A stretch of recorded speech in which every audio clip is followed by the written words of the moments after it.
तर महत्त्वाची बातमी समोर येते। संघाच्या शतक महोत्सवी वर्षानिमित्त नागपूरमध्ये एक महत्त्वाच्या कार्यक्रमाचं आयोजन केलं जाणार आहे। राष्ट्रीय स्वयंसेवक संघाच्या स्थापनेला 100 वर्ष पूर्ण झाल्याच्या निमित्तानं 2 ऑक्टोबर 2025 रोजी विजयादशमी उत्सवात नागपुरात शतक महोत्सवी वर्ष साजरं केलं जाईल। तर रेशीम बागेमध्ये सकाळी 7:40 भारताचे माजी राष्ट्रपती डॉक्टर रामनाथ कोविंद यांच्या उपस्थितीमध्ये हा कार्यक्रम पार पडेल। तर सरसंघ चालक डॉक्टर मोहन भागवत हे संबोधन करतील।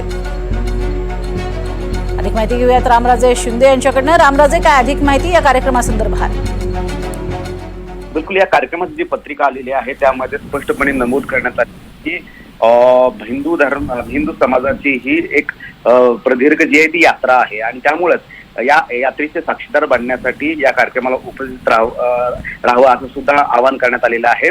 आणि विशेष करून महामहिम माजी राष्ट्रपती रामनाथ कोविंद हे प्रमुख अतिथी असणार आहेत आणि मोहन भागवतजी हे संबोधित करणार आहेत। आपल्याला माहिती आहे की 100 वर्ष यावेळी संघाचा पूर्ण होत आहेत आणि त्या निमित्तानं वेगवेगळ्या शहरामध्ये कार्यक्रम आयोजित केले जात आहेत।